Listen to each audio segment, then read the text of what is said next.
Agarda siz bu joyga tushib qoladigan bo'lsangiz, bu yerda tirik qolishdan ko'ra sahroda tirik qolish imkoniyatingiz ancha ko'p bo'ladi.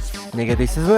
Hamma gap Amazonka o'rmoni haqida ketmoqda. Amazonka shunchaki bitta davlat o'rmoni emas. U Janubiy Amerikaning 9 ta davlatiga tarqalgan bo'lib, 7 million kvadrat kilometrga ega bo'lgan ulkan ekotizim hisoblanadi. Agar siz u yerda yashab qolishga harakat qilsangiz ham buning deyarli imkoni yo'q.